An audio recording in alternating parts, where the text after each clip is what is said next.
così numerosi, è un piacere. Significa, come al solito, che la città, la nostra città, risponde con reale interesse agli eventi culturali, musicali, artistici come questo. È doveroso da parte mia, prima anche dei ringraziamenti e dei saluti, condividere con voi un brevissimo pensiero circa ciò che è accaduto mercoledì ad Orgosolo. Lo trovo doveroso per me, lo trovo doveroso per voi, lo trovo doveroso anche per la comunità di Orgosolo.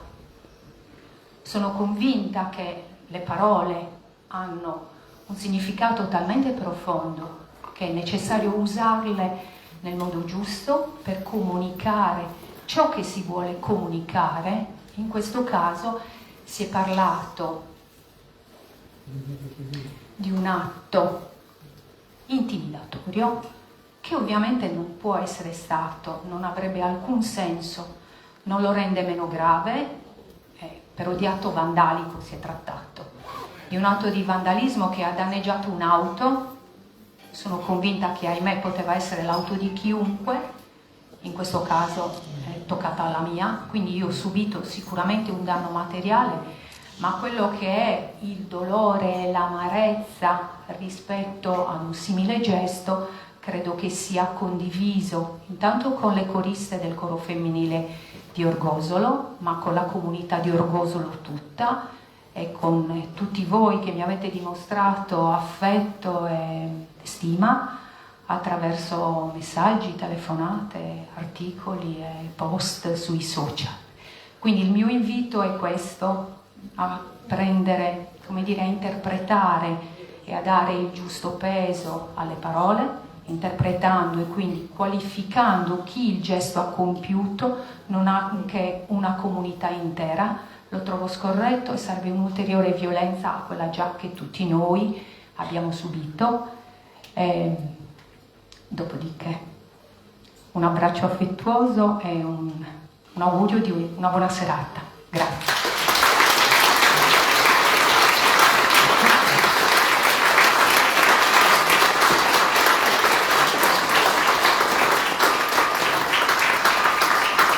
E adesso sì, ringraziamenti non retorici, sentiti, intanto alla vice sindaca Natascia Di Murtas, che invito qua vicino a me a dare il suo saluto. Ha fatto subito sua l'idea di questo progetto Trama di Libri e di Note, e direi che ha fatto anche più che farla sua, l'ha resa possibile, l'ha regalata alla città. Grazie Maria Bonaria, buonasera a tutti e a tutte. Io invece vi chiedo un applauso ancora più forte di quello di prima, ancora più caloroso di quello di prima, per una donna con la D maiuscola, una donna coraggiosa, una donna ribelle, perché comunque in qualche modo io vedo una certa ribellione positiva, mi riconosco in questa tua ribellione positiva. Una donna che con grande forza oggi è qui con noi, col sorriso sulle labbra, a donarci in modo generosissimo la sua professionalità, perché qui c'è tanta professionalità, c'è tanta competenza, c'è tanta conoscenza. Per cui vi chiedo veramente un applauso ancora più caloroso e più forte, che tu devi sentire come un abbraccio di tutta questa sala e l'abbraccio di tutta la città di Nuoro e di tutto il territorio, perché questi atti devono essere condannati e noi siamo venuti qua per abbracciarci con veramente tutto l'affetto possibile. E quale donna ribelle e coraggiosa, io ho assolutamente ascoltato dal primo istante che ci siamo conosciute e mi sono sempre fatta trascinare dalle sue proposte. Questa è una di quelle che io, ha detto bene, ho sposato, ho messo a disposizione quello che l'amministrazione poteva mettere a disposizione. Mi dispiace che oggi non sia potuto essere presente con noi il sindaco Emiliano Fenu, ma vi saluta e senz'altro vi ringrazio anche lui per questa partecipazione e ringrazio l'associazione e tutti i presenti, i relatori, perché non è potuto essere qui con noi. Come amministrazione abbiamo sposato senz'altro questo progetto, perché è giusto parlare di cultura, è giusto di valorizzare le figure femminili legate al territorio, soprattutto in una giornata così particolare come la giornata internazionale della donna, che io mi rifiuto di chiamarla festa, è la giornata internazionale della donna, perché noi ci dobbiamo festeggiare tutti i giorni. Questo per cui giornata internazionale della donna con un bel gruppo di relatori, insomma, dove viene garantita la parità di genere e che ci faranno senz'altro conoscere meglio, sempre di più, e valorizzeranno ancora o meglio due figure del territorio come quella di Grazia Deledda, in un anno così particolare per la città, perché ricorre il centenario, per cui come amministrazione, unitamente alla Regione Sardegna, ringraziamo pubblicamente la Presidente Alessandra Todde, è sempre molto vicina e molto attenta a tutte le iniziative che provengono dal territorio ma anche dagli altri territori. Quindi grazie Presidente, perché quest'anno deve essere un anno importante per Nuoro, un anno di rilancio e un anno di crescita. Per cui conosceremo meglio queste due figure altrettanto coraggiose. Vorrei aggiungere anche altre donne che hanno fatto di Nuoro sicuramente una città sotto certi aspetti all'avanguardia. Vorrei ricordare la figura di Antonica Guiso Galisali, una grande imprenditrice che ha saputo veramente gestire un patrimonio, far crescere un patrimonio di famiglia. Vorrei ricordare Maria Giacobbe, ma vorrei ricordare anche tante professioniste che hanno lasciato Nuoro, sono tornate a Nuoro e hanno reso sempre più importante e conosciuto il nome di questa città. Per cui grazie a Deledda, la Dore, che ringrazio la sindaca, insomma, del paese di Olzai, che comunque ha accettato, insomma, di partecipare e coorganizzare questo appuntamento, due figure che si assomigliano per tanti versi, perché sia Grazia Deledda sia la Dore hanno lasciato entrambi la Sardegna, sono andate entrambi a Roma, per cui hanno compiuto un loro percorso, però sono sempre state legate e radicate al nostro territorio e in qualche modo hanno raccontato il nostro territorio al mondo intero, perché sia l'una che l'altra sono state tradotte in tante lingue. Per cui io sono veramente contenta di essere qui stasera insieme a tutti voi, insieme a voi, a Maria Bonaria, e sono veramente assettata di conoscere sempre di più queste due donne che hanno fatto grande il nostro territorio. Per cui mi siedo da spettatrice e mi godrò insieme a voi questo spettacolo, che credo sia bellissimo, sarà bellissimo per tutti. Grazie a tutti e buona giornata internazionale della donna a tutte le donne di Nuoro, a tutte le donne del territorio, a tutte le donne del mondo.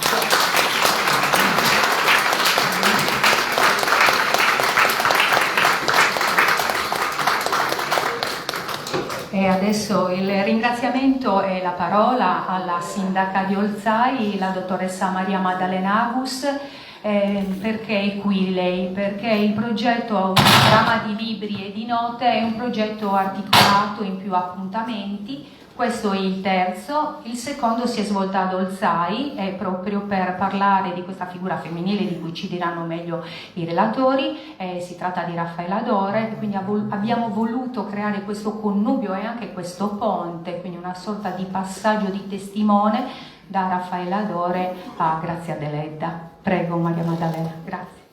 Grazie, buonasera a tutti. Intanto un ringraziamento particolare davvero agli organizzatori di questo evento così importante. Un ringraziamento alla vice sindaco Natascia Di Murtas e a tutta l'amministrazione comunale di Nuoro e alla professoressa Maria Bonaria Monne, che davvero ogni tanto propone delle bellissime perle che non possono essere, come dire, lasciate cadere, ma devono essere davvero prese, custodite e presentate, fatte conoscere.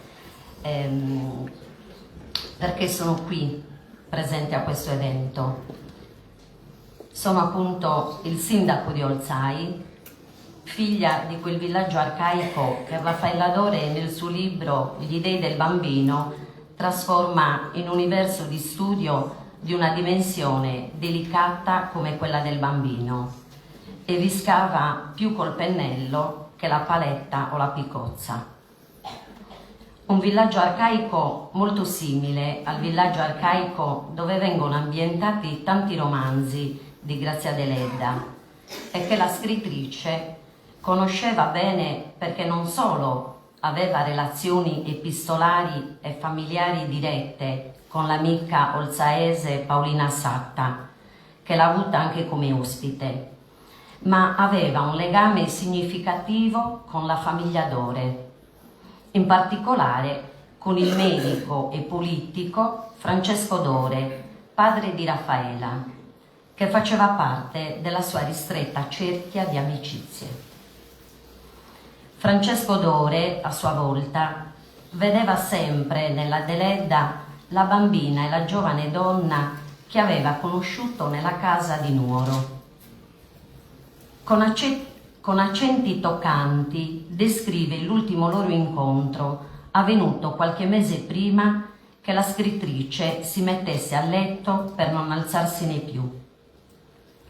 La scrittrice sarda mostrava benevolenza verso la famiglia Dore, legata al contesto culturale barbaricino del periodo, e aveva mostrato un particolare interesse e benevolenza verso la figlia dell'amico Francesco Dore, Peppina, la futura Suor Maria Giovanna, fondatrice del monastero benedettino di Olzai. Il villaggio arcaico accomuna le due grandi donne, una grande scrittrice con una grande pedagogista. Entrambe arricchiscono le loro opere raccogliendovi contesti, visioni etico-morali, mondi magici, fiabe e persino dei.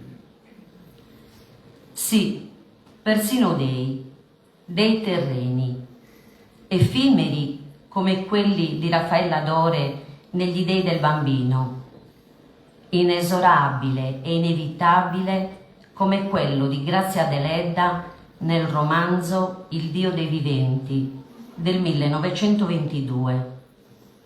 Un romanzo poco fortunato, nonostante l'importanza dei temi e dei valori richiamati.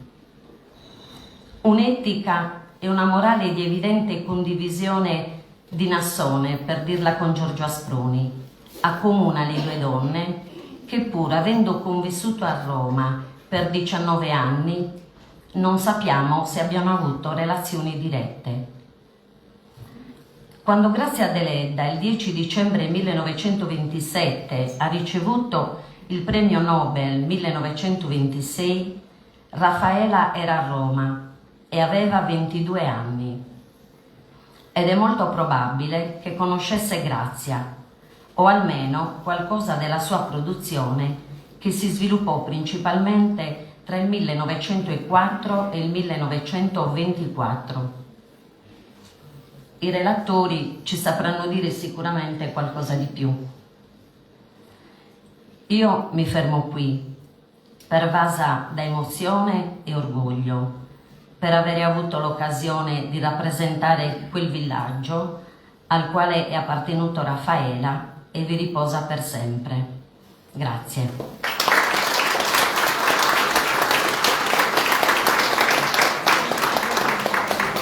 Adesso la parola al professor Porru, docente di filosofia, dirigente scolastico.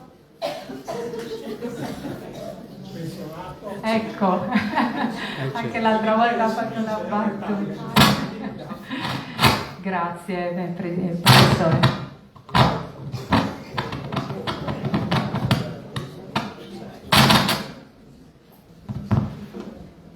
Alcune cose sono già state dette, giusto per spiegare al pubblico. Non si sente?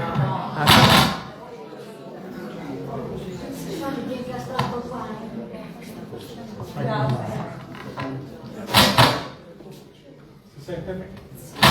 Non è collegato. Adesso dovrebbe sentirsi, sì. Cioè, la locandina va spiegata perché partendo da Olzai, con il contributo di Maria Bonaria e dell'amministrazione, si è voluto ricordare questa importante figura di Raffaella Dore, che anche noi olzaesi non avevamo sufficientemente ricordato.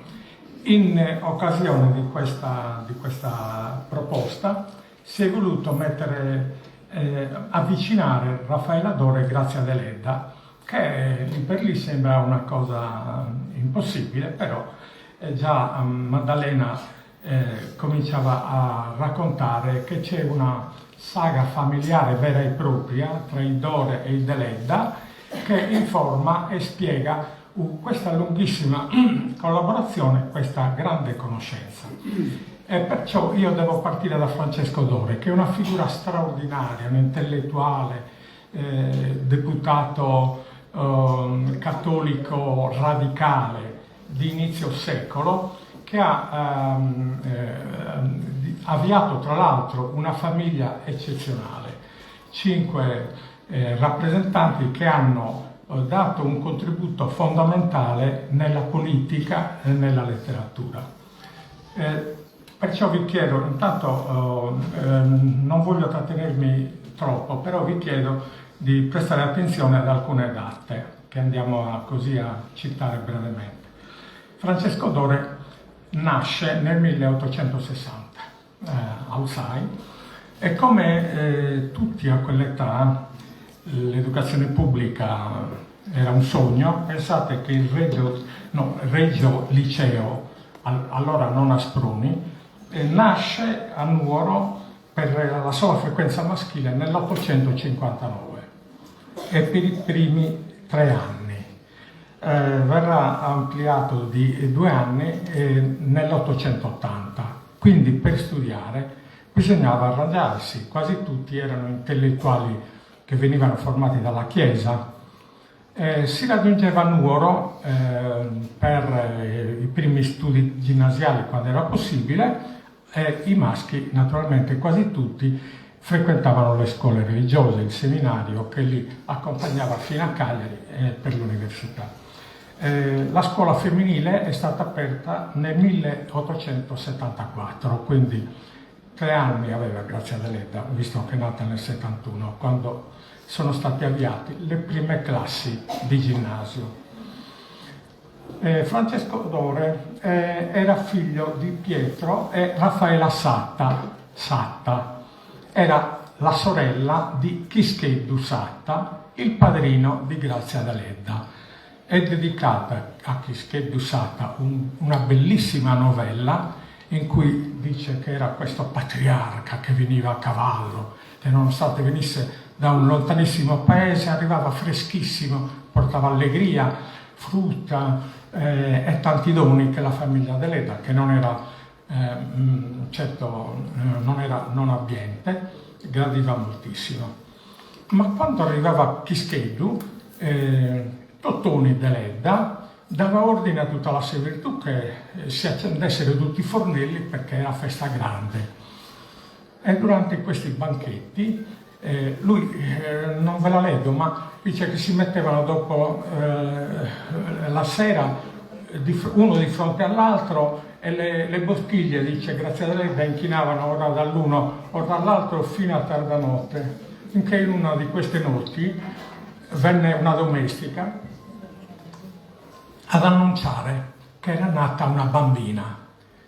Tottoni e Chischeddu vanno a vedere la bambina, anche Chischeddu prende in braccio la bambina e a quel punto Tottoni dice: quale miglior modo per suggellare questa bella amicizia? Tu sarai il padrino di Grazia Deledda.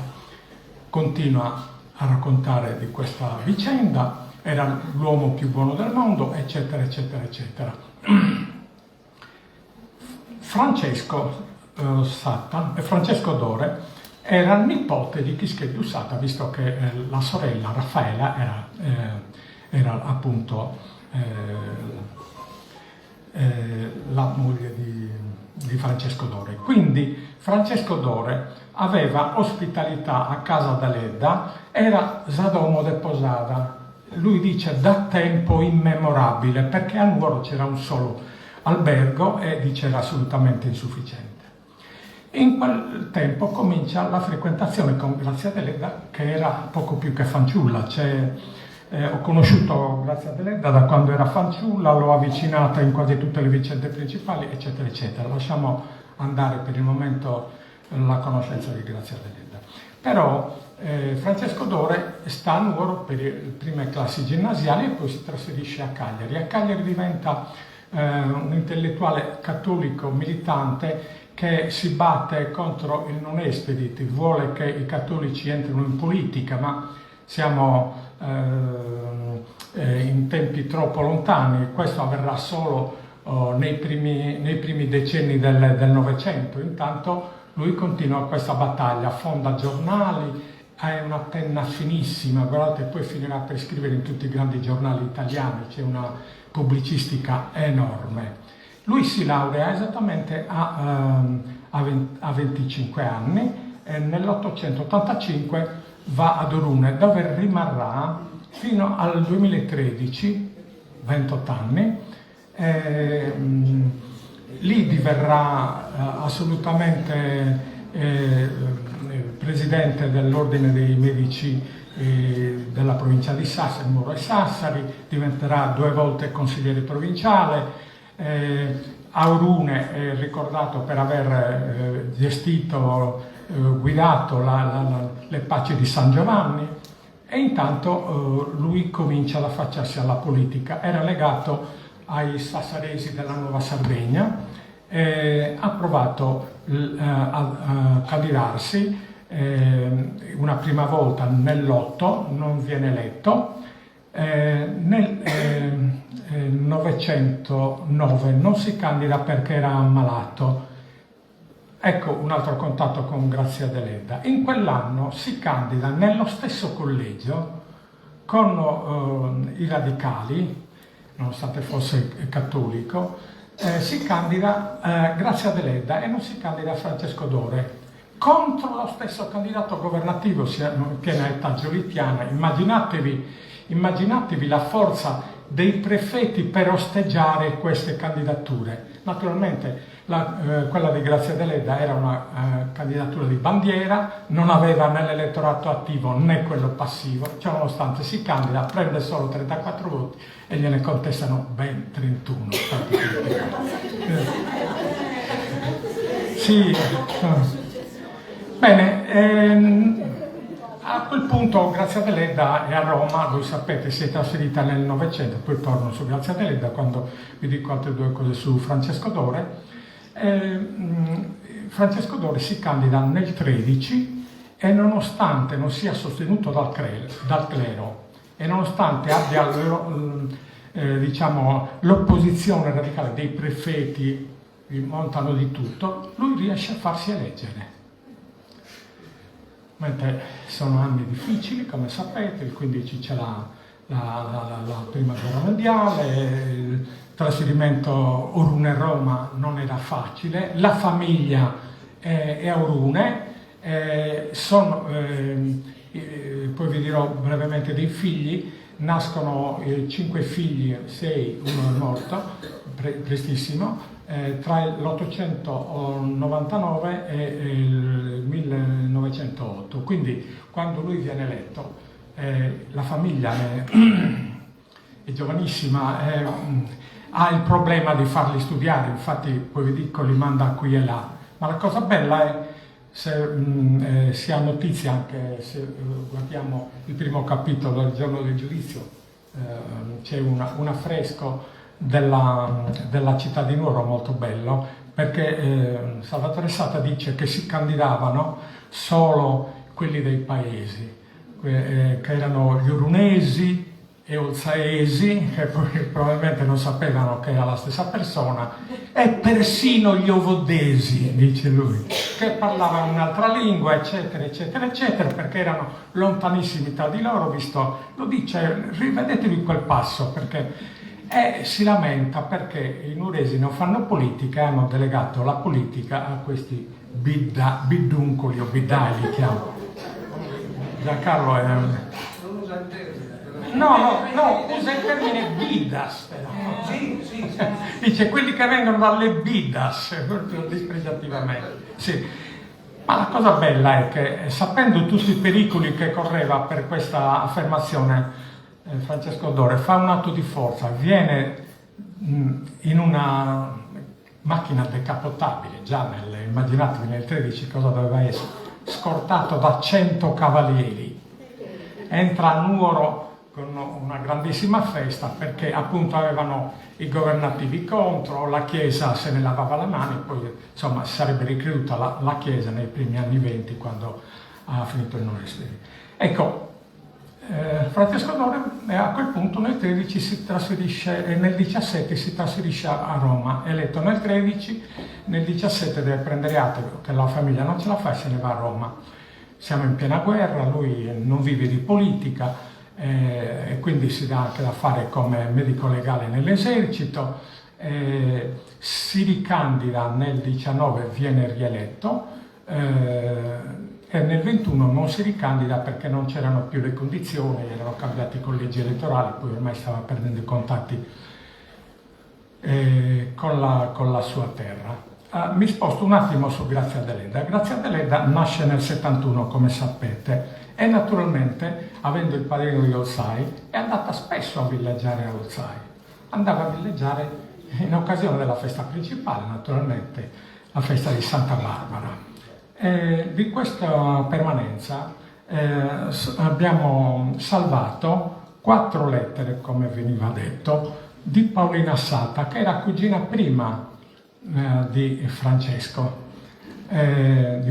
Dore. Grazia Deledda ci tiene talmente a questa amica che dice che durante tutta la vita non ho fatto altro che invidiare la prima e sola amica, lo dice alla fine della sua esistenza, e questa amica è descritta nella novella Biancofiore. Qualche mese fa Dacia Marini ha fatto l'introduzione a questo libro che vi consiglio perché è molto bello, intitolato Amiche, 11 storie di legami e sorellanza, proprio oggi credo che ci stia, e Stefania Porrino racconta di Biancofiore, questa prima ed unica amica e sola amica di Grazia Deledda.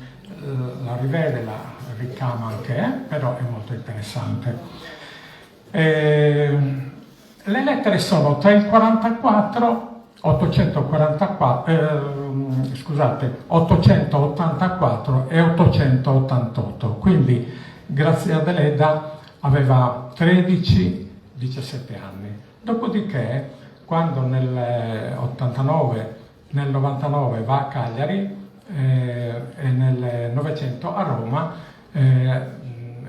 l'amicizia con Paolina non è frequentata, però rimane questo legame tutta la vita. Riprenderanno a frequentarsi naturalmente con Francesco Dore, che è a Roma, abbiamo detto, dal 1917 e frequenta la casa, forse l'unica casa aperta completamente a una famiglia sarda e non solo, perché era molto, dice che chiudeva molto volentieri i cancelli, li sbarrava. Era diventato praticamente Francesco Dore quasi il medico curante sia del fratello, lo dice Francesco Dore, del fratello e della madre, e poi spesso li andava a chiamare perché aveva, per esempio, a un certo punto c'era da mandare in scena un dramma, Grazia, musicato dal Michetti, forse, e si era avuto bisogno dei miei familiari per insegnare un po' di vita, di movenze, colori sardi, ai personaggi dei cori e del ballo tondo. Insomma, la frequentazione è andata avanti fino alla fine dei giorni di Grazia Deledda, tant'è che è molto toccante esa dispedida di Francesco Dore. Dice, qualche mese prima di mettersi a letto, per non alzarsene più, mi mandò a dire che desiderava vedere la mia famiglia. Vi siamo andati come un doloroso pellegrinaggio perché sapevamo della terribile malattia. Finì con gli auguri che noi facemmo come sempre fervidamente. Ci siamo separati manifestando il reciproco desiderio di rivederci presto. ma sapendo noi e lei che quella sarebbe stata l'ultima volta, l'ultimo saluto del nostro congedo terreno. Quindi diciamo che fino all'ultimo questa frequentazione è stata molto importante. Scoppia la guerra, Grazia Deledda nel 1936, come sapete, muore, scoppia la guerra, nel 1940 Francesco Dore torna ad Olzai, morirà nel 1944, sepolto ad Olzai, poi verranno anche le figlie, Grazia e Raffaela, sfollate, ritorneranno a Roma nel 1945. Adesso questo è l'humus culturale in cui c'è stato questo rapporto strettissimo tra i Deledda e i Dore. Adesso tra l'altro c'è anche un nipote diretto, tra l'altro un altro Francesco Dore, che grazie di essere venuto, perché sono molto modesti loro nel ricordare questa galleria di personaggi molto importanti. Allora, Francesco Dore ha avuto appunto, vi ho detto, 5 figli che sono vissuti a lungo. Sono state delle figure assolutamente eccezionali. Il primo, Giampietro, guardate, sull'istruzione formale c'è da discutere, perché quasi tutti hanno fatto qualche anno di ginnasio. Solo Grazia si è laureata. Giampietro, che è una figura che vi dirò, dopo il Magnani si è iscritto all'università, è diventato uno dei massimi dirigenti della FUCI, braccio destro del cardinal Montini. Pensate che pur non essendosi laureato, traduce per primo, d'intesa con Montini, Maritain, l'umanismo integrale. È un'altra opera di cui a memoria in questo momento mi sfugge il nome. È lui il primo traduttore e propositore in Italia. Durante il fascismo la famiglia è stata massacrata proprio e si sono rifugiati in Vaticano, tutti controllati dalla polizia. Il figlio più piccolo, Antonio, preso e sbattuto in tutte le patrie galere e confini perché comunista, cattolici ferventi tutti, è stato anche il primo segretario del partito comunista in Sardegna. Giampietro, 89 di nascita, vi ho detto, è stato anche direttore dell'Avvenire, è sempre su impeto di Montini. Io so, la famiglia Dore conserva tante lettere del Montini. Gli ha commissionato la fusione dei giornali cattolici dall'Avvenire d'Italia e altri giornali che c'erano verso l'Avvenire. E poi ancora più recente gli è stata persino commissionata il presidio editoriale del Giorno da parte del nostro più importante petroliere nazionale. Ecco, quindi era così. Di Peppina Dore abbiamo detto, è stata badessa, era quella più vicina a Grazia, tant'è che era di casa, a casa di Grazia Deledda. Peppina racconta anche che incontrava scrittrici come Martì Serrao, eccetera, eccetera. Lei è l'autrice di quella agiografia che ha permesso la beatificazione di Suor Maria Gabriella Saghedo, per esempio. Ha riformato l'ordine delle Benedittine, l'ha riportato in Sardegna dopo secoli, ha abolito le classi all'interno e ha creato tanti monasteri in Sardegna e anche in Italia, soprattutto in periodo conciliare. Ne aveva in Ceylon, ne aveva in Argentina, ne aveva in Nigeria, eccetera. Infine, Grazia Dore, che molti di voi forse conoscono, Pasolini, pubblicata una silloge del 1953, la definì tra le voci più alte della poesia religiosa in Italia. Poi nel 1964 pubblicò una fondamentale opera, era una storica principalmente, oltre che poetessa, l'emigrazione italiana negli Stati Uniti, che è ancora oggi la fonte bibliografica principale per studiare il fenomeno dell'emigrazione italiana negli Stati Uniti. Arriviamo a Raffaella Dore. Ho messo qua le edizioni dei libri. Parto da questa. Questa, vedete, è molto modesta, non è altro che la pubblicazione di 4 saggi che Antonio Pigliaru aveva pubblicato nella sua rivista Icnusa. Parlava di educazione del villaggio sardo, il rapporto col lavoro, con le idee, eccetera, eccetera. Questi 4 saggi furono, naturalmente Antonio Pigliaru, che era il loro cugino, perché anche Antonio Pigliaru era discendente da una Giannichedda, la madre di Francesco Dore,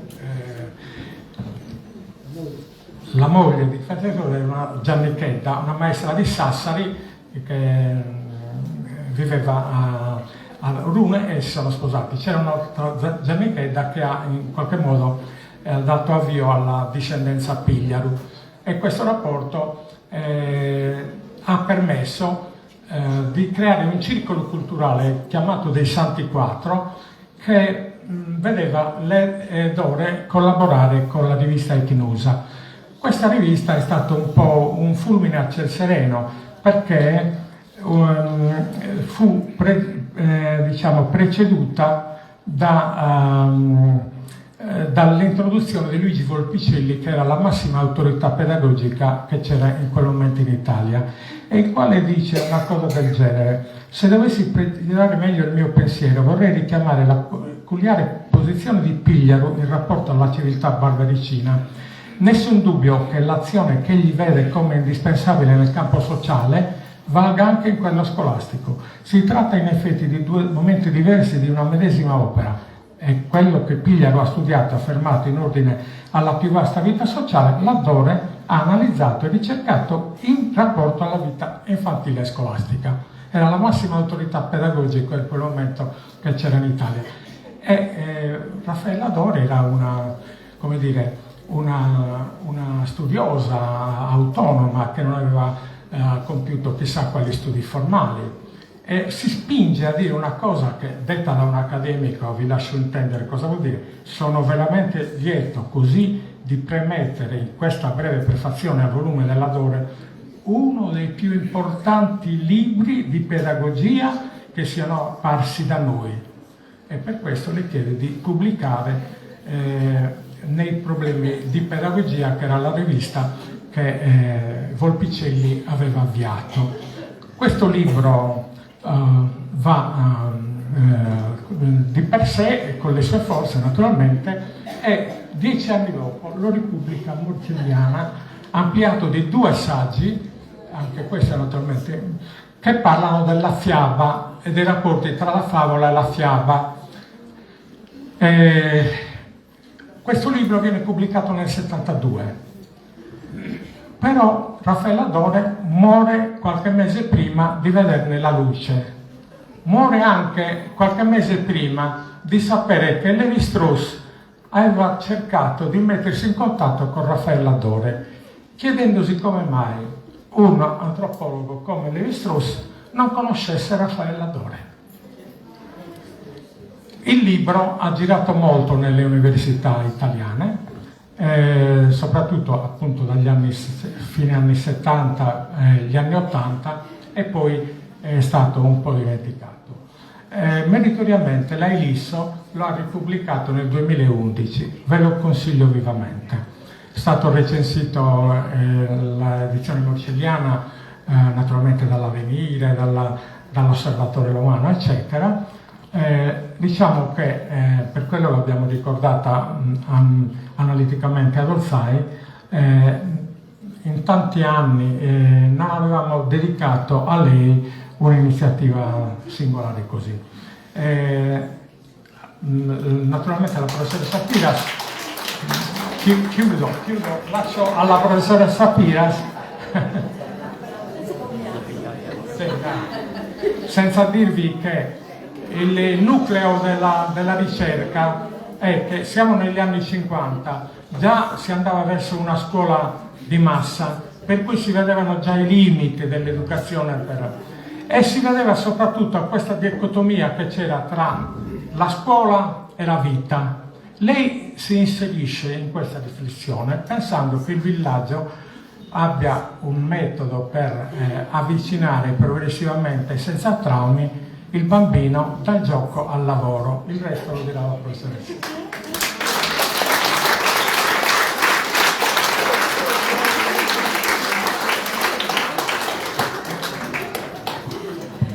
E adesso la parola alla professoressa Elisabetta Piras, docente di psicologia, pedagogia musicale anche al Conservatorio di Cagliari e non solo.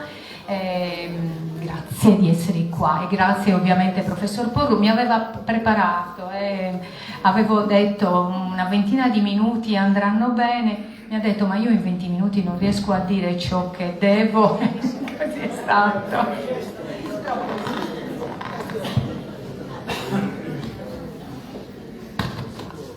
Buonasera e grazie sempre a tutti per coinvolgermi in queste meravigliose occasioni, sia da un punto di vista umano che da un punto di vista, insomma, proprio di contenuti. Anche io sono non un cervello in fuga, un cervello in corsa, nel senso che è tutta la vita che vado da una parte all'altra a perfezionarmi con la musica, con la pedagogia, eccetera, eccetera. Da quest'anno sono tornata, cioè dall'anno passato diciamo, sono tornata a lavorare al Conservatorio di Cagliari con un certo orgoglio, lavoro all'Università di Bologna, ho tanti incarichi fuori, sono tornata in Sardegna e ho avuto la fortuna di incontrare delle persone meravigliose che mi hanno messo in contatto, in diretto contatto con questa meravigliosa letteratura, perché di questo si tratta, non una letteratura morta, una letteratura viva. Io ho avuto la fortuna di leggere attraverso appunto Maria Bonaria e appunto gli amici di Olzai che mi hanno messo in contatto con questa realtà, ringraziando la dottoressa Madau, Bastiana Madau, che ha avuto l'intuizione di rivalorizzare negli ultimi anni questo libro, Gli dei del bambino, e sono entrata in contatto con un qualcosa di come dire, interessantissimo, ma interessantissimo perché è vivo. La Raffaella Dore ci dà uno spaccato appunto tra l'educazione del bambino in un ipotetico villaggio arretrato. Attualmente noi non potremo mai dire di nessuna realtà villaggio arretrato, perché non è più un lessico che usiamo, tutto diventa discriminatorio, ma lei invece aveva in testa un contesto ben preciso, perché ci mettiamo in una prospettiva, diciamo, in contrasto con quello che può essere una certa forma di modernizzazione galoppante, che è quella che introduceva il professore. Cioè, in questo ipotetico villaggio sardo, il bambino vive senza soluzione di continuità con quelle che possono essere le matrici esistenziali, appunto, dei valori, del lavoro, degli adulti. Chi sono gli dei del bambino?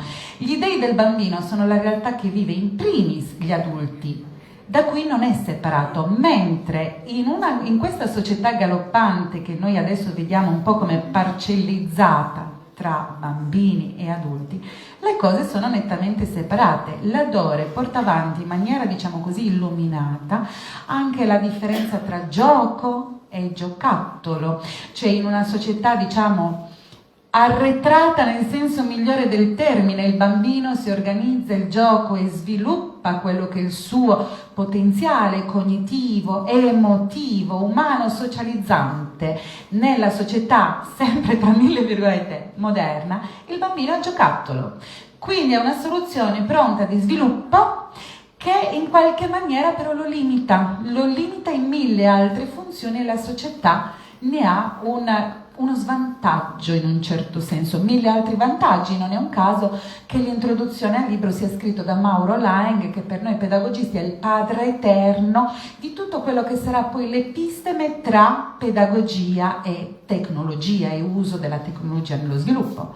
Ma certo, perché la matrice è sempre quella, lo sviluppo, adesso parliamo di problem solving, ok? La Dore era già lì. e parlava nei termini pedagogici dei suoi anni in una visione lucida, prendendo come paradigma il villaggio sardo. E qui entro in scena io, perché fino alla pedagogia chiaramente siamo tutti appassionati e tutti abbiamo un'idea sia del bambino che della scuola, ma poi c'è un aspetto molto molto tecnico. Per quel che mi riguarda, il mio campo è la pedagogia musicale, la psicopedagogia musicale. Non esiste un testo di riferimento che ci dica come poteva essere l'educazione del bambino in un villaggio arretrato, in quanto tale non c'è neanche una letteratura scritta. Allora noi evinciamo questa educazione attraverso le parole della Dore, basandoci su che cosa? Sulla musica. Musica come filastrocche. Il bambino che cresce regolando sia i suoi sistemi valoriali che le sue paure, le sue emozioni, altre divinità del bambino nella sua esistenza, la natura, gli animali assumono un nome, ok? E qui io mi sono anche ritrovata molto, no? E abbiamo la tilicherta, abbiamo tutta una serie di filastrocche eccetera che hanno proprio la funzione di regolare il bambino anche da un punto di vista emotivo, la regolazione delle emozioni, che adesso dobbiamo fare anche a scuola, d'accordo, è giusto l'educazione sentimentale, facciamo una parcellizzazione di tutto, ma non dimentichiamoci che esistono anche delle autoregolazioni che sono fondamentali, solo che il bambino deve essere messo nella condizione di arrivarci, cioè noi dobbiamo lavorare sul contesto e questo spaccato della Dore esiste. Quindi la musica in questo senso non assume un valore tecnico, un valore grammaticale, devo suonare uno strumento, no, assume un valore totalizzante nel senso della musicalità, la musica nella cultura, la musica nella persona, la musica per tutta la vita, in tutta la vita. Ora, questa lettura ci ha appassionato, a Olsai abbiamo avuto la possibilità insomma anche di approfondire questi temi anche musicali, anche con il contributo appunto attoriale proprio della recitazione, anche di queste filastrocche che hanno una parte che può essere cantata, poi abbiamo la narrazione chiaramente che sta dietro anche queste filastrocche. Ma abbiamo un ponte in qualche maniera, diciamo, abbiamo detto anche con Maria Bonario, un passaggio di testimone tra la Raffaella Dore e la Grazia Deledda. Perché? Perché discutevamo prima anche appunto con il collega, il professor Porgu, del fatto che non tutti sanno che la Grazia Deledda in una prima fase della sua produzione si è occupata anche lei, non dico di pedagogia, ma anche di pedagogia, c'è anche una minima parte saggistica che valdrà la pena insomma approfondire e sistematizzare. Ma nei suoi romanzi, soprattutto nelle novelle, con questa abilità incredibile che ha la Grazia Deledda di sintetizzare dei complessissimi pensieri psicoanalitici nella descrizione di personaggi e situazioni, lei descrive anche i bambini. Descrive proprio le personalità come farebbe un esperto psicologo, un esperto psicanalista. Negli spaccati descrittivi dei bambini noi ritroviamo esattamente quello che dice la Dore in maniera narrativa e non saggistica, e anche lì troviamo un'enorme influenza della musica nell'educazione sarda e nel paesaggio sonoro della Sardegna e dello sviluppo. Una tra tutte cito, a parte chiaramente il libro sulle tradizioni di Nuoro, le tradizioni della Sardegna, dove questa cosa è assolutamente evidente, ma anche nella narrazione cito la novella contenuta nel testo nell'Azzurro, che teoricamente dovrebbe essere devoluta, diciamo, di fruizione infantile, attualmente, forse al tempo della Deledda, sono cambiate molte coordinate. Ma in realtà appunto in questa novella che si chiama Vita Silvana c'è proprio la descrizione di un personaggio femminile, di una bambina che incarna tutte, che appunto Vita Silvana, nel senso che questa bambina, essendo stata rapita, vive in un mondo silvestre, in un bosco ipotetico, accompagnata da queste figure di riferimento adulte, in una maniera assolutamente spontanea e in armonia con quelle matrici di lavoro, con quelle matrici di vita adulta, eccetera, eccetera, in cui il ragazzo in questo villaggio sardo va a inserirsi e va a incarnare anche attraverso la musica, addirittura questa protagonista che nella novella si chiama Ciccitta, suona le launeddas, addirittura c'è una parte quando cresce, sì, proprio bella, suona le launeddas, quindi come la Deledda voleva anche portare fuori proprio fattivamente la matrice sarda di questo tipo di sviluppo, di educazione, eccetera, eccetera. La domanda che io mi pongo, è proprio del fatto che appunto la Raffaella Dore, anche secondo quello che è un paradigma pedagogico che ha una parte sia scientifica, sistematica che narrativa, cita nei suoi saggi tantissimi studi e con proprio tantissime parti narrative, ma non cita la narrativa della Deledda. Questa è una domanda che rimarrà aperta, forse troveremo delle risposte, c'è anche da non, tra virgolette, magari mischiare degli ambiti accademici con degli ambiti narrativi, probabilmente ci sono, però, perché negli anni in cui scrive la Dore comunque la pedagogia è molto più una hard science rispetto a come adesso, nel senso che chiaramente negli anni 60 fino al 68 la pedagogia doveva giustificare scientificamente tante cose, quindi anche il riferimento alla narrativa era un qualcosa di già troppo, tra virgolette, frivolo, non so come dire. Si tratta di una letteratura molto forte, molto sistematica, mentre adesso è di nuovo più narrativa, c'è insomma più libertà in questo senso. Quindi questa è una domanda che mi pongo, lanciando delle occasioni e sfide, perché l'incontro con questa letteratura, diciamo, pedagogica sarda, porta alla possibilità di grande interazione, interdisciplinarità, oltre che incontri artistici e didattico-pedagogici. Cito a questo proposito anche quella che può essere appunto l'operazione della coralità, del recupero di canti infantili e filastrocche della nostra tradizione nella piena comprensione del potenziale aggiornato con le competenze che possiamo avere noi oggigiorno. Non so, vi ringrazio per l'attenzione e spero di aver dato insomma un po' l'idea del mio pensiero rispetto a questo tema.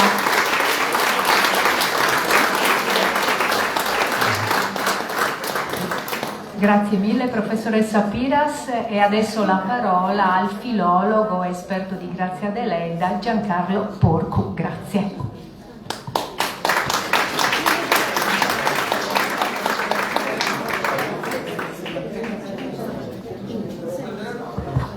Ora sì, ok. Dalla regia sono intervenuti. Buonasera a tutti.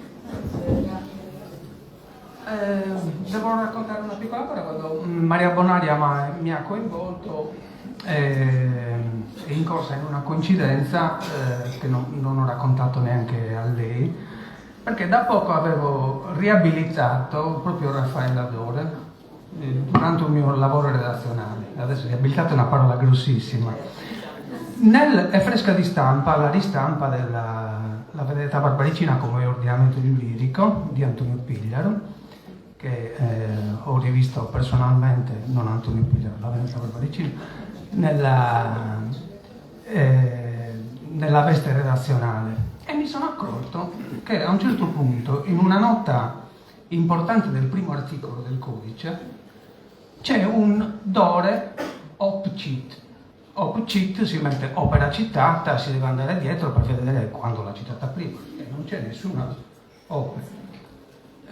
Sicuramente sfuggito nella prima edizione che abbiamo fatto, e questo è fin dall'edizione del 59 della Vendetta Barbaricina. Questa nota riguarda un problema centrale nel discorso teorico saggistico di Raffaella Dore, cioè riguarda l'eccezione alla vendetta, cioè quando si desiste dalla vendetta per un alto motivo morale. C'è la nota e poi si cita fra le pezze giustificative di questo alto motivo morale, si ricostruisce un caso, ad esempio, in cui un giovane rifiuta di sposarsi con un'altra giovane, che in genere era motivo di vendetta, però perché la causa è che ha, diciamo così, compromesso un'altra giovane, per cui si attende la nascita di un bambino. E questo è importante, dice Pigliaro, perché il bambino è protetto da questi principi della vendetta, cioè c'è una sospensione del codice di fronte a un nascituro, perché è un innocente.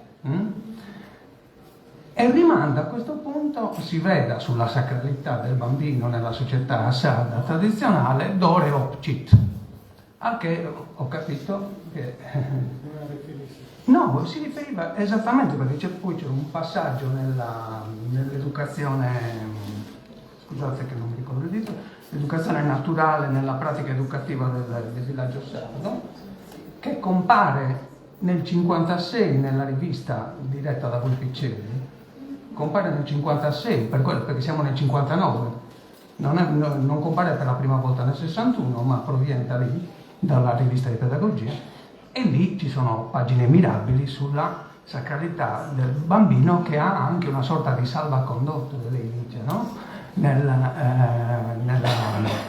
società, e spesso nelle leggi più dure della società barbaricina. L'oriabilità in tal senso. A volte sono strani i casi della redazione dei libri, perché praticamente era diventato un fantasma questo saggio della cugina, fra l'altro, di Raffaele Adoro. Nella nuova edizione è citato. Forse riferisce alla filastrocca, questo pensiero. Sì, ma lei a un certo punto parla che il bambino può portare anche messaggi dice il bambino ha una sorta di salvacondotto, e comunque il fatto che sia inserito in un'aura di sacralità è centrale nel saggio dell'autore, quindi si riferiva a quello. Mi sono sentito di ripristinarlo nella nota, visto che prima non era citato. Questa è la coincidenza, è un piccolo preambolo, do un'occhiata ai tempi. Mi guarda già male Maria Bonari, non perché sia lungo di solito, ma visto che ho occupato con questo preambolo un po' di tempo.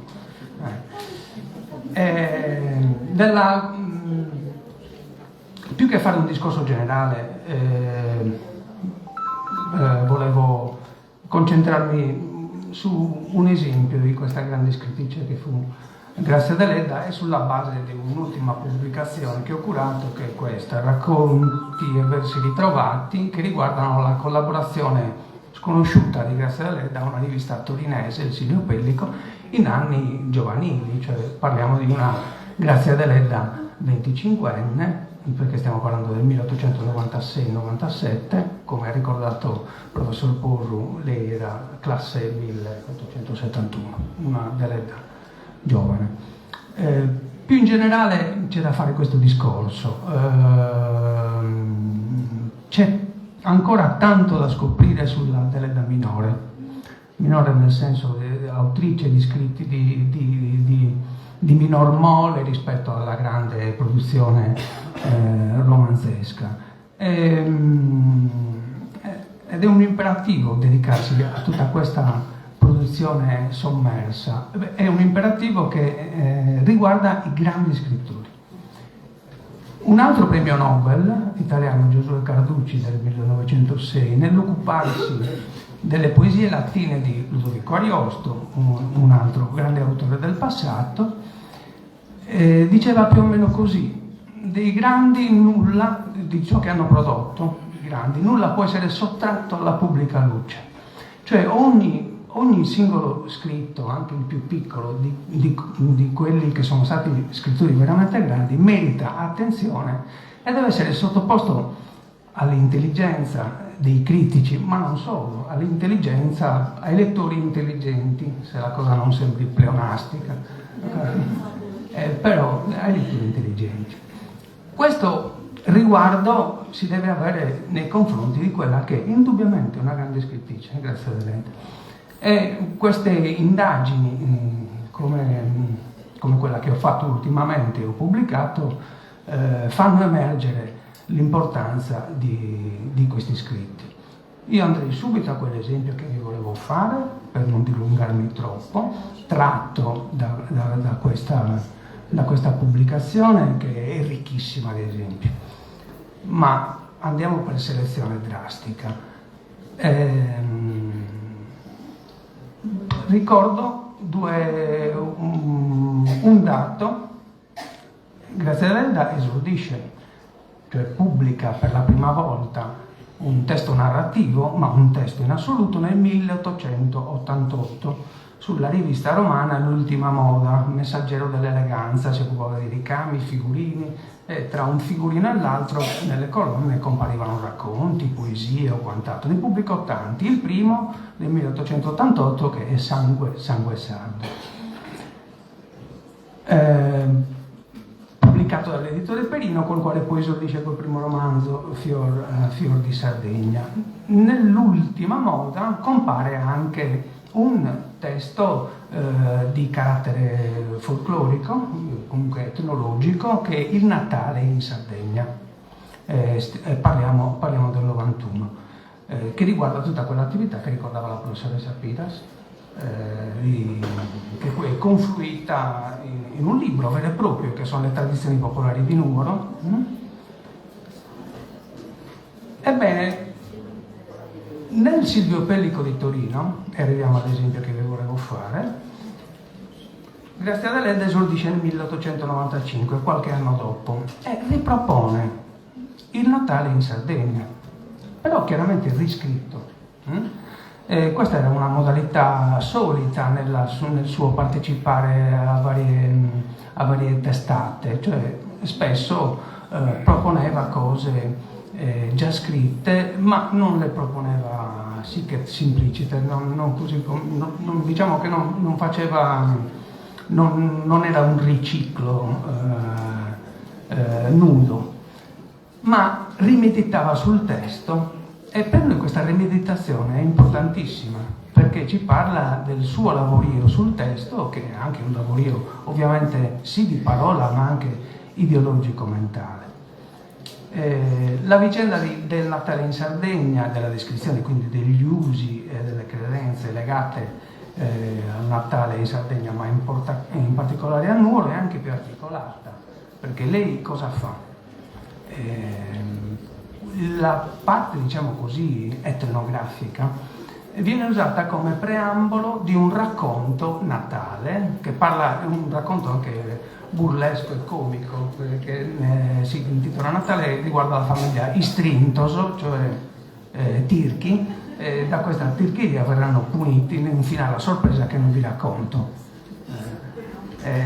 Bisogna sempre rispettare, non è un giallo moderno, però la Deledda, Grazia Deledda aveva un gusto finissimo e elevato dei meccanismi narrativi e dei colpi di scena, quasi sempre compaiono nelle sue.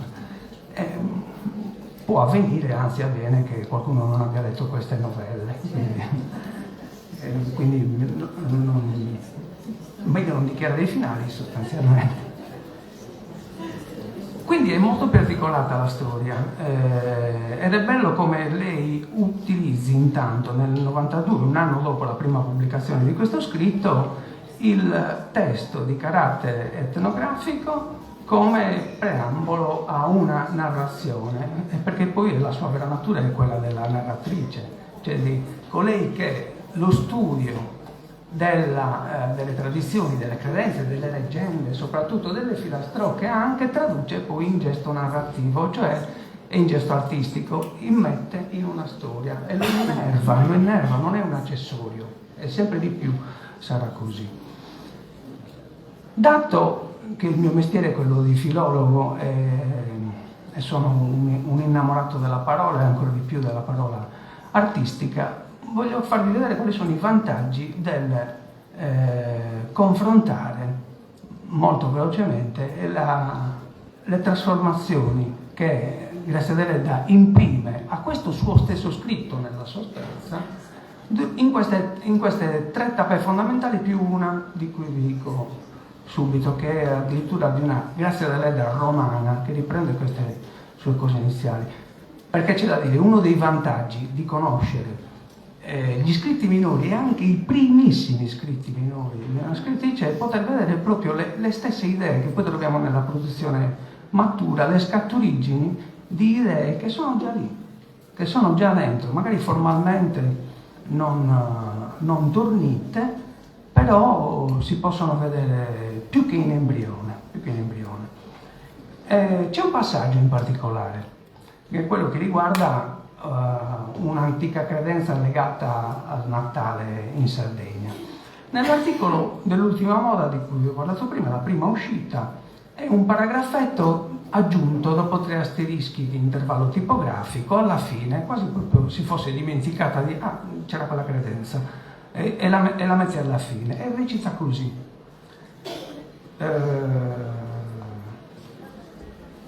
Si crede dal popolino che a chi nasce nella notte di Natale non gli si disgiungeranno mai le ossa, anzi il suo cadavere rimarrà intatto fino al dì del giudizio universale.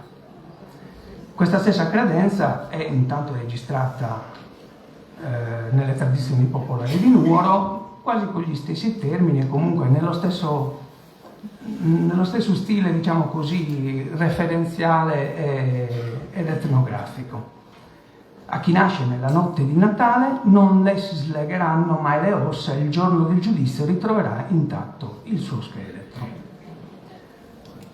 Ora, la versione dello scritto pubblicata sul Silvio Pellico, la rivista torinese di cui vi dicevo prima, cambia la posizione di questo paragrafo, e questi cambi di posizione nella riscrittura di un testo sono assolutamente importanti, perché lo mette quasi all'inizio, a dargli una preminenza sicuramente, ma poi cambia al suo interno, e sentite come cambiano le parole. Un'antica tradizione, qui non più la credenza del popolino, è importante. Un'antica tradizione afferma che l'uomo nato nella notte di Natale godrà il privilegio di conservare intatto lo scheletro per l'eternità. E qui c'è già in luce anche la narrazione, perché poi c'è questa proiezione sull'infinitudine dell'eternità che è già un impulso narrativo tensivo, c'è una tensione. E poi soprattutto alla credenza del popolino viene sostituita la tradizione, e anche questo cambio di termine ci parla sempre di un cambio di prospettiva. Non c'è più l'etnografa giudicante in qualche modo, questa è la credenza del popolino, io ve la riferisco. Qui si parla di una tradizione che sente come del proprio popolo, del proprio sentire. L'altro testo è Mentre soffia il Levante, una novella di Natale. Era uso delle riviste del tempo fare il numero di Natale, ritenuto molto importante. A Natale poteva essere dedicata a una poesia, un racconto in questo caso. Qui la collocazione editoriale è molto importante, perché il Fanfulla della Domenica, una rivista culturale assai importante. Grazia Deledda è da un anno a Roma, ha ripreso a collaborare col Fanfulla della Domenica e dà la sua novella di Natale nel numero di dicembre, per l'appunto. E come si apre la novella Mentre soffia il Levante? Con questa credenza che, promossa a quasi incipit, a quasi inizio nel Silvio Pellico, adesso è proprio l'incipit puro e semplice, per dire dell'importanza che viene ora trasferita in una narrazione vera e propria. E suona così. Un'antica leggenda sarda afferma che il corpo degli uomini nati nella vigilia di Natale non si dissolverà mai fino alla fine dei secoli. E qua dà avvio alla narrazione di Mentre soffia il Levante. Io penso di aver occupato troppo tempo, però me lo dovete dire voi. Sì, non è una chiusa efficacissima, me ne rendo conto. Il colpo di scena era più brava lei. Grazie. Grazie di cuore anche a Giancarlo Porcu, efficacissimo invece. Quindi adesso è il momento del regista attore Alessandro Arrabito Campos, dei cori, che intanto ringrazio, dei cori, il coro femminile Priamo Gallisai di Nuoro, il coro polifonico Incantos di Gatellì, il coro femminile Marianna Bussalai di Orani. Grazie di cuore a voi di essere qui. è la musicista che suona le launeddas, launedista si può dire, vero? Federica Lecca. Grazie di essere qua.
Donna Cristina è morta.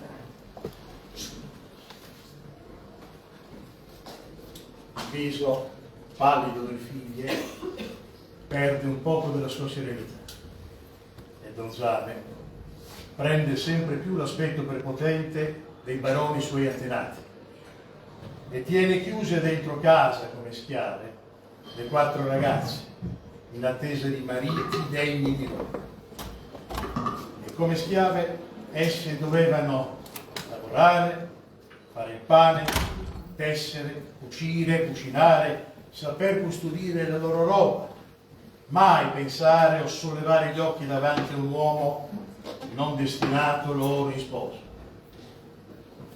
Ma gli anni passati e lo sposo non veniva. E più le figlie invecchiavano, più Don Zame pretendeva da lui. Guai se le vedeva affacciate alle finestre verso il vicolo dietro la casa, o si uscivano senza suo permesso.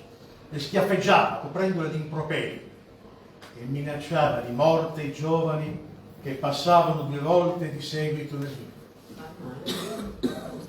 Ma una disgrazia inaudita, castigo di Dio per i suoi pregiudizi, lo colpì a un tratto.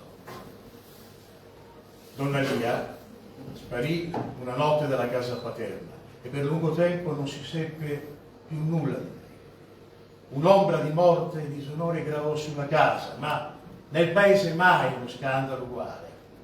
Don Zame, e la scomparsa della figlia, parve impazzire per tutto il circondario e lungo la costa, in cerca di Lia, che infine scrisse alle sorelle: io sono in un luogo sicuro e sono felice di aver rotto la mia catena.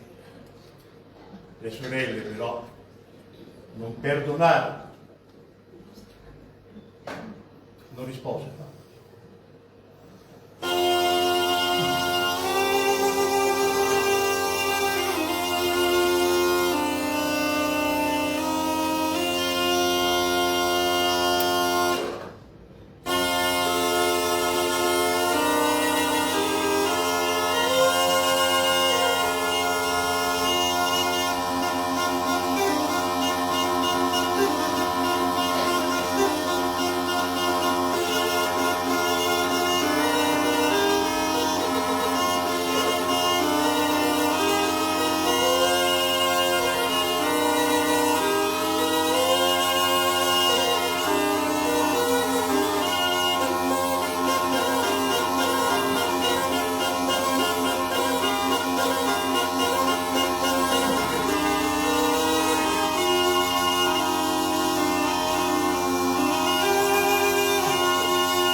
Le donne e la libertà.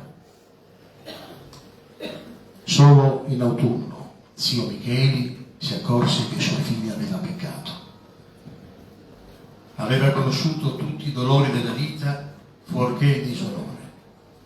Olì pianse, ma zio Micheli fu inesorabile. La prese per un braccio e la cacciò via di casa. Per qualche giorno Olì visse nella casa in rovina intorno alla quale Anania aveva seminato il grano. I fratellini le portavano qualche tozzo di pane, ma zio Micheli se ne accorse e li bastano. Allora Olì, per non morire di fame e di freddo, si avviò verso un muro e a metà strada incontrò Anania. Olì,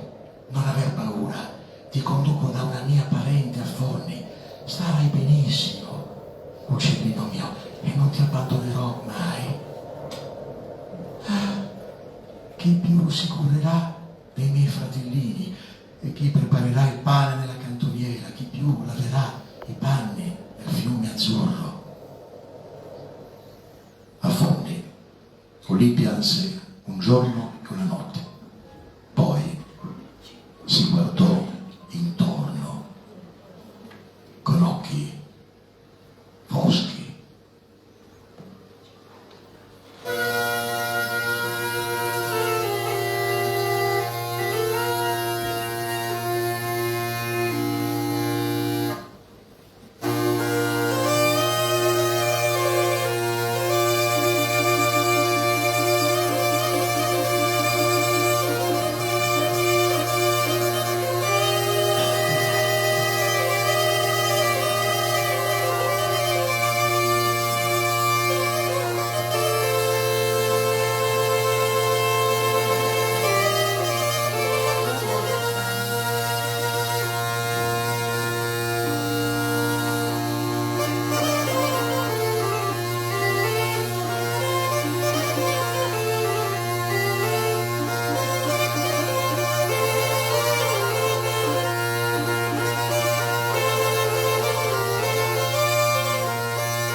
Annesa, porta un po' d'acqua a zio Zuà, pregò donna Rachele. Annesa, la porti o no quest'acqua? Annesa entrò col bicchiere. Ella era piccola e sottile, pareva una bambina triste, con un sorriso di vecchia cattiva. Il vecchio Zuà ricordava invece un antico eremita moribondo, un viso raggrinzito come una maschera di cartapecora, affumicata e giallognola. Mai figure umane si erano assomigliate meno di quei due. Io vivo solo per tremare di dolore. Ogni cosa gli dava fastidio ed egli era di grande fastidio a tutti. Annesa, chiudi la finestra, possano pungerti i diavoli come mi pungono le zanzare. Annesa, demonia! Il lume si spegne, che ti si spengano gli occhi. Voi tutti vi date il veleno sia maledetto il latte delle vostre madri. Ma vergognatevi, vecchio cattivo ingrato! Tuonò di rabbia Annesa. Io non ho casa, non ho fratelli, non ho amici. Dovunque vada qualcuno avrà intenzione di derubarmi. L'aria stessa non si lascia respirare da me. Mi pareva avessero portato via la medaglia. Sì, ora mi portano via quella porcheria. Uè, ragazza, allora porteranno via gli stracci dei tuoi padroni. Io non ho padroni. Domani sarete tutti servi. Anche il tuo bel giramondo dovrà andare con la zappa sulla spalla. Ma cosa dite? Non tornerà il tuo bello, sta sicura? Che cosa dite? Si precipitò contro Zuà, le mani al collo. Aiuto! Aiuto! Aiuto! Domani mi denunzierà. Sono perduta, ma gli altri no. Aiuto! Aiuto! O lui o gli altri. Aiuto! Aiuto! La coperta sul capo, con tutto il peso della sua persona. Un gemito sordo. Zuà, un agitarsi disperato sotto la coperta. E poi...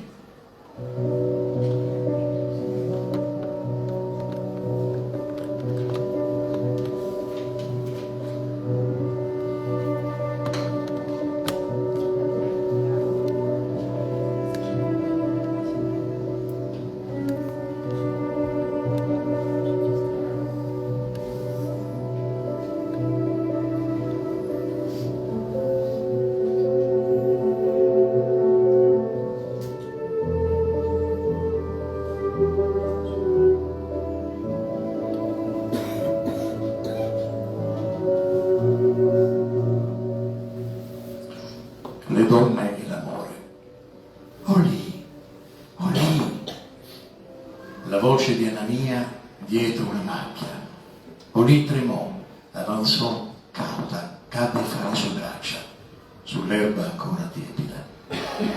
Quasi non venivo lì.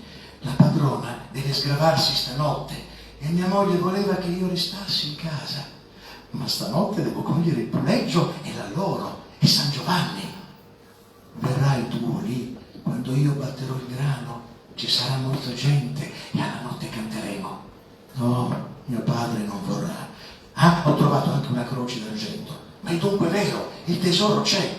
Sì, là nell'orto. Ma il tesoro è del padrone. No, e chi lo trova? Rispose Anania. Le cinse lì con un braccio e cominciò a baciarla. Se io troverò il tesoro tu verrai? Dimmi, fiore, mia moglie morrà presto lì, cuoricino mio, tra un anno forse noi saremo sposi. San Giovanni lo voglia, ma non bisogna desiderare la morte di nessuno. E ora lasciami andare. Rimani, che farò io senza di te? Oh lì, agnellino mio, tu sei la mia vita. Io bacio la terra dove tu posi i piedi. Rimani ancora un poco, altrimenti io muoio. Le nozze di Banna furono celebrate a Pasqua.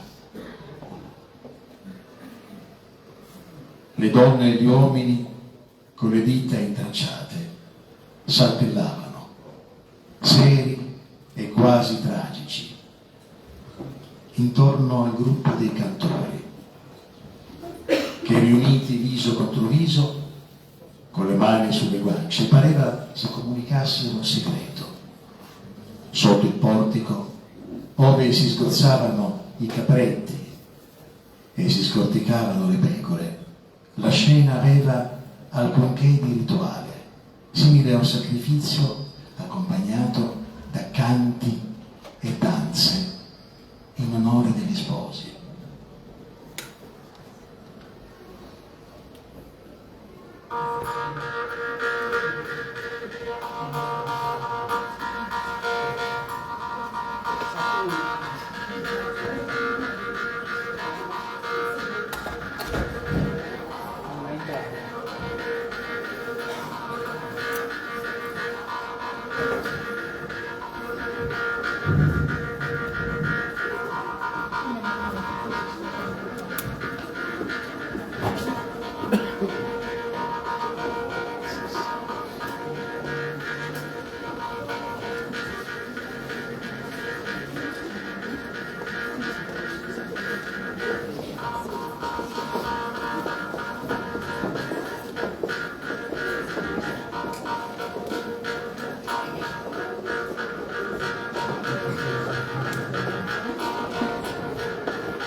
Anch'io, Giorgi, ballai e Columba mi diede la sua mano gracile. La sentii scaldarsi e quasi gonfiarsi dentro la mia, come un uccellino assiderato che riprende vita e calore. Qualche ballerino emise gridi selvaggi. Columba sussultò come spaventata, stringendomi la mano. Io allora sentii un brivido, la guardai e il suo sguardo rispose al mio. Sentivo il suo fianco sfiorare il mio. Seguì Columba un momento che ella si staccò dal circolo. La luna era tramontata e solo un'aureola biancastra segnava i profili dei monti. Presi Columba tra le braccia e la baciai con tutto il mio ardore, la mia fede di adolescente. Ella era il mistero della notte, la primavera, la poesia dell'amore, le sue labbra come l'orlo di un vaso pieno dell'essenza stessa della vita.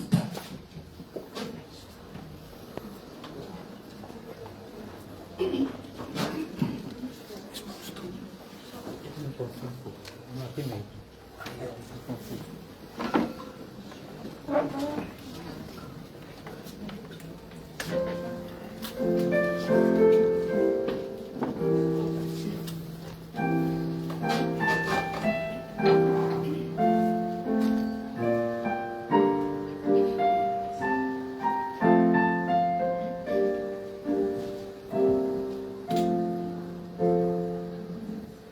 Non potremo già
Appena Paolo ebbe a la porta della parrocchia, vide la madre, seduta come in una veglia funebre davanti al fuoco spento. E perché siete ancora alzata, madre? Ti aspettavo, Paolo. Dove sei stato? Da una malata. Avvicinati. Devo parlarti. Lo so dove sei stato. Ti sono venuta appresso. Paolo, pensa bene a quel che fai.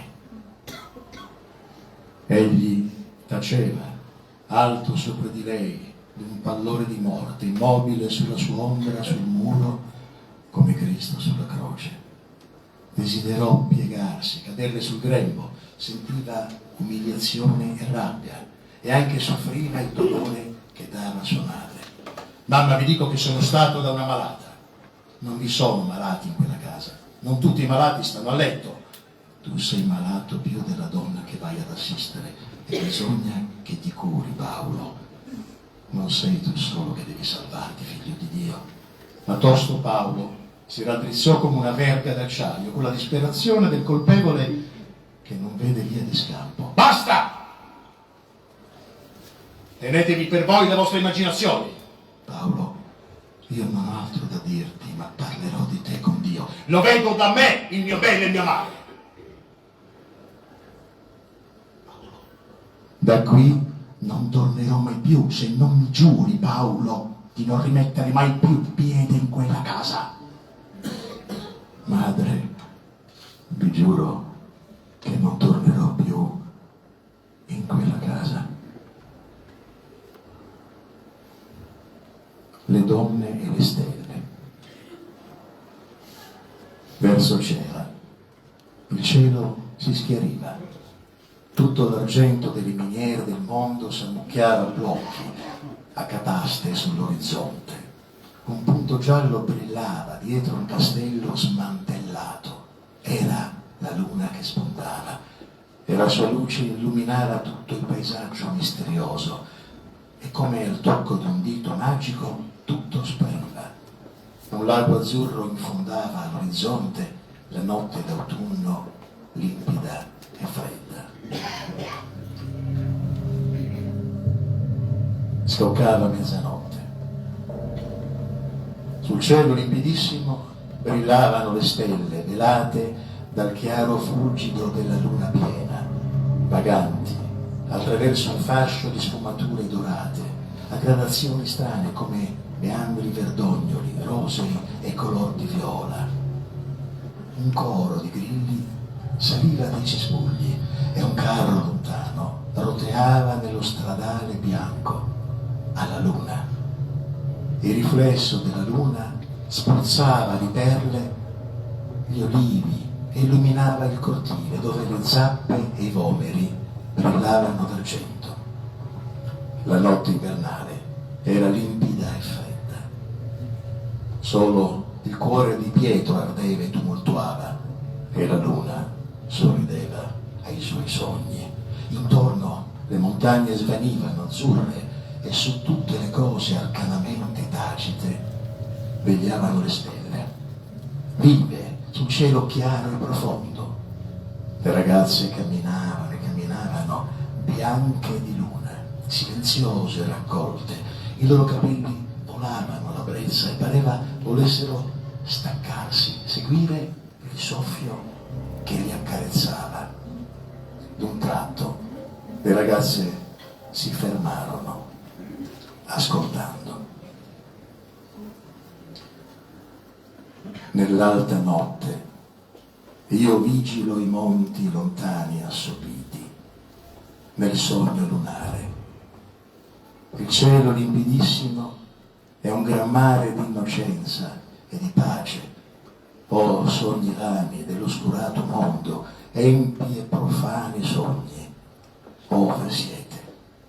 Qual dal sacro altare sento aromi purissimi esalare verso i puri astri dai dormienti piani, e a questa solitaria e radiosa pace l'alto mistero il cuore invola.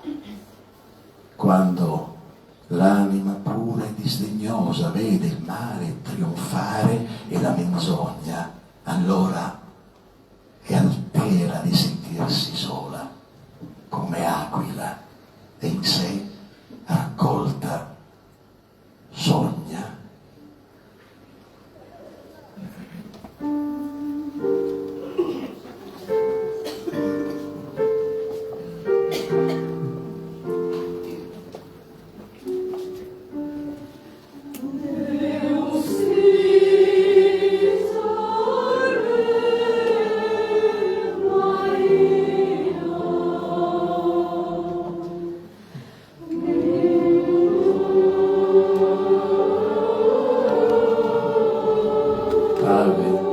Santa Maria della Montagna, che sogni nella povera chiesetta, mentre da fuori il bosco dove stagna il vespe, l'alba della luna spenta.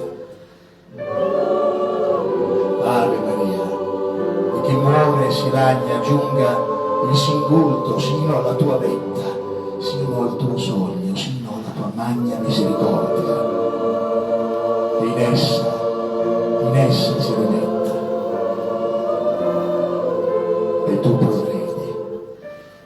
L'alta pace arcana che ora ispira la triste mia preghiera, piova su tutti uguale, sulla stanca testa dei vecchi come sulla bianca fronte delle fanciulle, e piova intera con piena grazia a un'anima lontana.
Grazie, e volevo solo dire che questo è stato un collage di diversi romanzi di Grazia Deledda, e ogni volta che faccio un collage di Grazia Deledda non è una battuta reale, io vado alla solitudine e gli dico: guarda che io sto facendo questo, perché quando arrivai in Sardegna 25 anni fa e avevo realizzato diversi adattamenti delle Diane con le comunità sarde a Pisa, Livorno, Verchiese, consacrate in nonna, Colombi Sparvieri, Ledera, veramente passai la solitudine in Pissi Copioni e dissi: io ho tagliato tanto, ma è l'unico modo di narrare.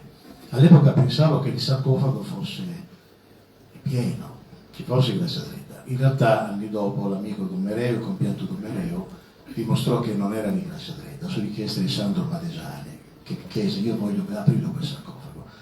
Lo aprimmo in una mattina del 2006, il sarcofago era vuoto. Gommereo, per qualche strano mistero o passaggio da chi la seppellì 50 anni prima, disse: venite qua, e indicando sottoterra accanto alla chiesa scavarono, e grazie a lì sotto, piccola bianca con un Vangelo, dissero una Bibbia. Poi è passato un anno, e un anno dopo ebbi l'enorme onore, che sono cose che non si dimenticano, di recitare proprio l'Ave Maria della Montagna, che era il testo finale, che era uno dei suoi ultimi testi, forse quando era già malato. E allora da allora io ogni volta che mi azzardo a tagliare un gigante, perché ne parliamo di un gigante, perché chi è capace di questa quantità di libri, con questa quantità di dialoghi, di prosa, gli scrittori o sono bravi nei dialoghi, è difficilissimo trovare uno scrittore mondiale che abbia una qualità eccellente sul dialogo e sulla prosa. Lei è un alieno, non è extraterrestre. Forse noi gli dobbiamo spiegare all'intera Sardegna. Non sono sicuro che tutta la Sardegna sappia quanto è grande la Sardegna. Grazie.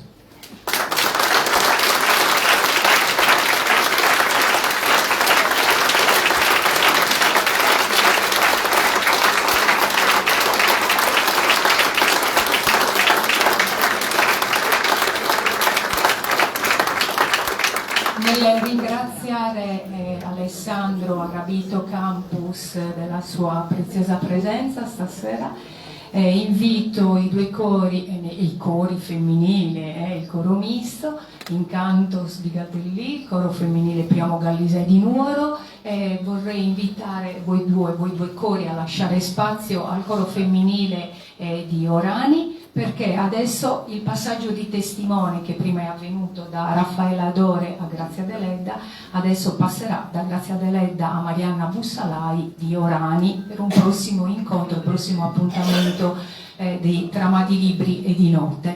Quindi invito, ringrazio, un applauso ai due cori che ci sono. Grazie. In questo modo colgo anche l'occasione per ringraziare la professoressa Piras, che adesso si è esibita anche come pianista, ha accompagnato sia il coro sia il tenore Sandro Pisano, che adesso invece farà il direttore e dirigerà il coro femminile Marianna Bussalai di Orani, e così concluderemo questo nostro incontro. Grazie ancora a tutti voi per essere stati così numerosi fino alla fine presenti, nonostante insomma la durata importante dell'evento. Grazie di cuore.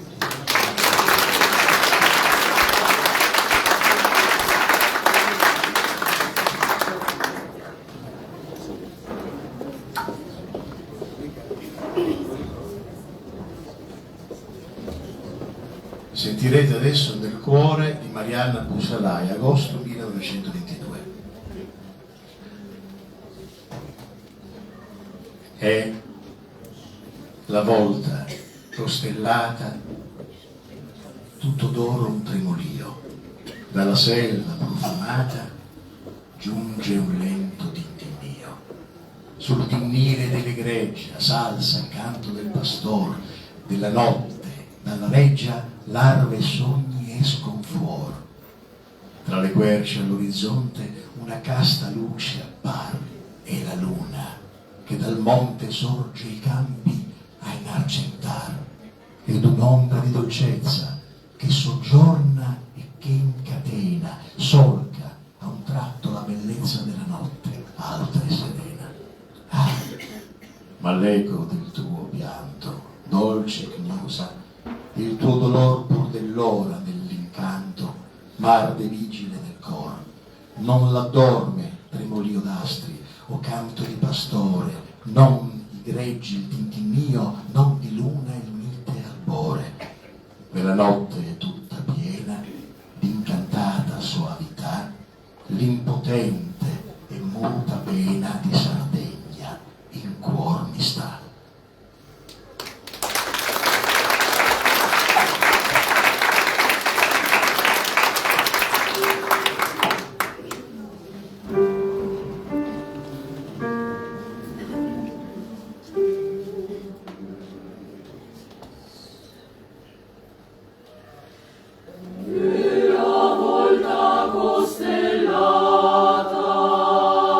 Tutto d'oro un tremolio.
alla Senatore, grazie all'invito di Maria Bonaria, che è una grande donna, lo confermiamo tutti, per questo invito importante. Grazie a tutti i presenti, grazie ai tecnici che hanno integrato la sala al volo, arrivando da Bosa, da Nora, Antonio Fadde, Cristian Portus e Mario Pala. Grazie a voi tutti, alla Presidente Alessandra Torre per aver accolto l'invito ieri sera, all'amministrazione comunale e a tutti i presenti. Grazie.